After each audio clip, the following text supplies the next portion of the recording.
Bom dia, sejam bem-vindos ao canal do Antonista.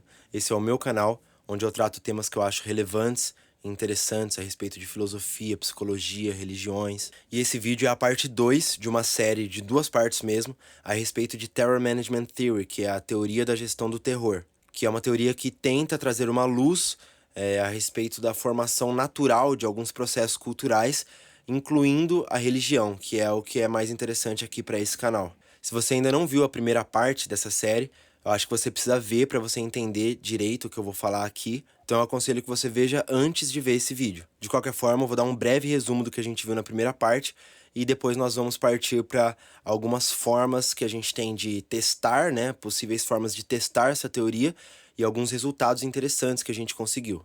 Então, vamos lá.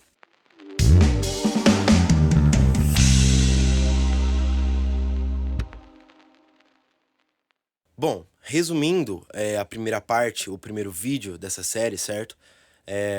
O que a gente viu foi o seguinte: nós somos seres tão intelectualmente desenvolvidos que nós notamos a nossa própria existência, nós percebemos que nós existimos. A gente chama isso de ser consciente, certo? E nós somos conscientes tanto da nossa existência quanto da possibilidade e prevalência de tragédias e também, mais importante, da inevitabilidade da morte. Isso potencialmente causa muita angústia e um terror existencial muito grande. E para nos defender, para a gente se proteger desse tipo de terror existencial, nós criamos estruturas sociais, mecanismos que a gente chama de cultura, certo? Que vão trazer para a gente a noção de que nós somos indivíduos de valor em um cosmo de significado, que nós somos uma parte de um grande processo muito grande que está acontecendo, muito relevante que está acontecendo no cosmos todo, certo? E que nós temos um papel nisso. Então nós temos valor, nós temos um propósito, e isso é uma tentativa de aplicar algum tipo de continuidade à nossa existência.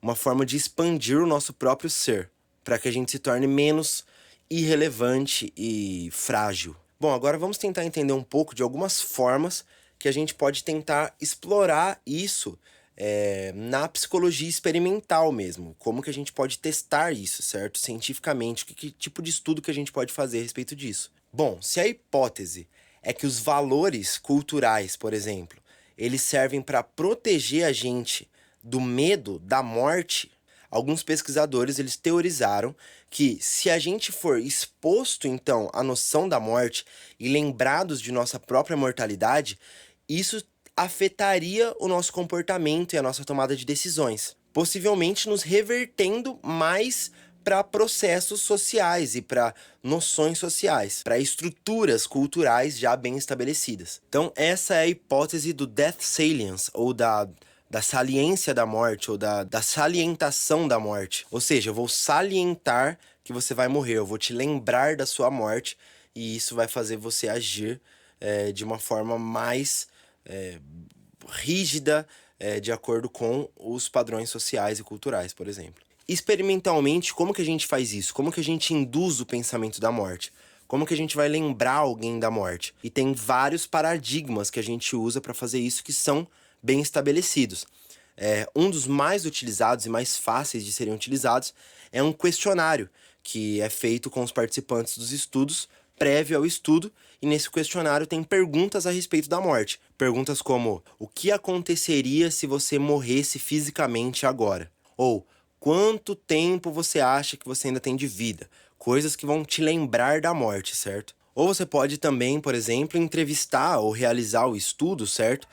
Em frente a um salão funerário. Você pode fazer isso dentro de uma funerária, que é um lugar que vai estar sempre ali lembrando e dando hints a respeito da questão da morte. Tem ainda um outro paradigma que é muito interessante, esse é bem legal, que é você coloca uma mensagem subliminar com a palavra morte, por exemplo, passando bem rápido na tela do estudo, na tela que está sendo realizado ali os estudos, enquanto os participantes estão olhando para a tela. E essa mensagem ali, ela passa em tipo 28 milissegundos. É uma coisa muito rápida que a gente não consegue nem perceber. A gente nem consegue perceber que a palavra passou ali, mas isso já se mostra eficaz em influenciar os resultados, por exemplo. Então vamos tratar aqui em um pouco mais de detalhe de um estudo que foi um dos primeiros estudos relacionados a isso que foi desenvolvido, né?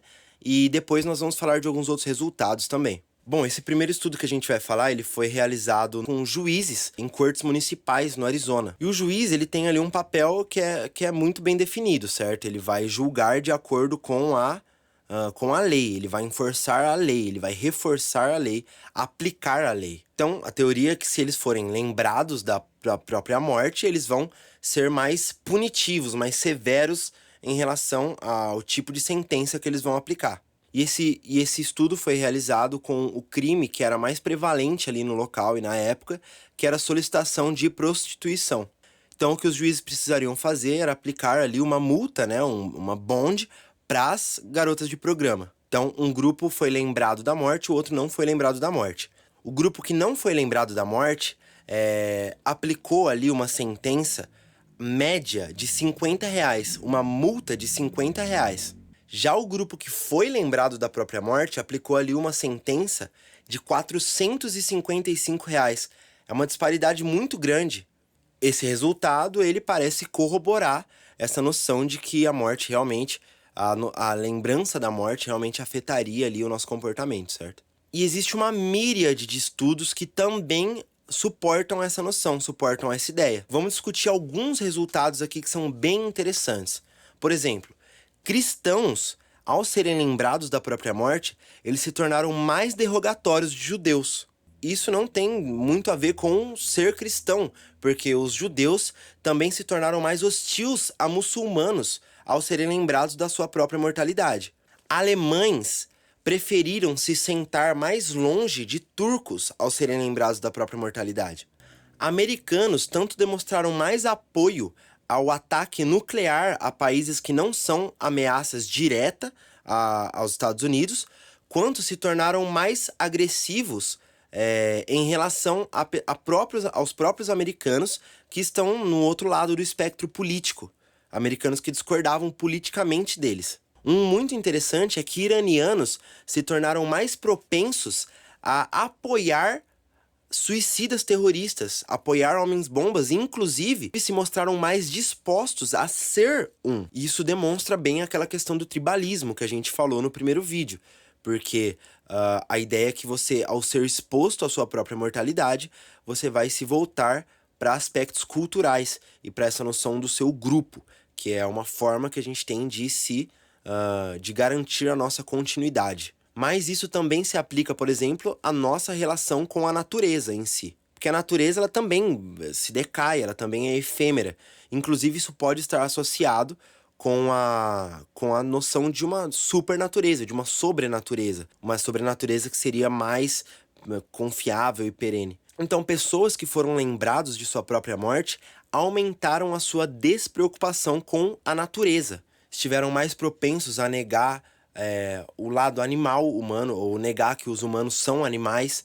Estiveram mais propensos, por exemplo, a escolher ambientes de subúrbios do que ambientes de floresta, sendo que o grupo de controle escolheu mais as florestas. Então tem lá um grupo de controle que não foi lembrado da própria morte e um grupo que foi lembrado da própria morte. E o grupo de controle escolheu, quando foi apresentado com imagens de florestas e imagens de subúrbio, que são bairros ricos, né, com jardins e casas grandes assim, esse grupo, que é o de controle, escolheu as florestas, falou que isso era mais agradável, e o outro grupo escolheu os subúrbios, que é um ambiente que é mais cultural, é mais voltado para a sociedade, é construído, né? Pessoas que foram lembradas da própria morte também, elas apresentaram uma atitude mais negativa a respeito dos animais, por exemplo, e disseram que era mais apropriado, por exemplo, matar animais, mesmo em casos que não eram para consumo, para alimentação ou para pesquisa. Quem foi lembrado da morte também se mostrou mais averso ao sexo, por exemplo, mostrando aí uma preferência a uma visão de valor mais social, em detrimento a uma visão mais biológica. Também se mostraram mais propensos e mais dispostos a explorar recursos naturais, por exemplo, para o benefício próprio. Essa salientação da morte também parece ter uma consequência mais materialista, onde as pessoas parecem se voltar mais para questões de status e de dinheiro, como a gente já comentou um pouco. Então, pessoas que foram lembradas da própria morte estavam mais propensas a gastar mais e a comprar coisas que denotam mais status, como Rolex, por exemplo, ou carros caros. Pessoas que foram pedidas para desenhar notas e moedas de dinheiro, elas, ao serem lembradas da morte, desenharam notas maiores, fisicamente maiores no papel. Pegaram um papel e ocuparam mais parte, mais espaço do papel com aquelas notas.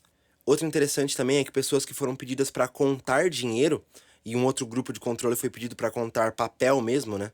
Essas pessoas que contaram o dinheiro tiveram uma diminuição na sua ansiedade a respeito da morte.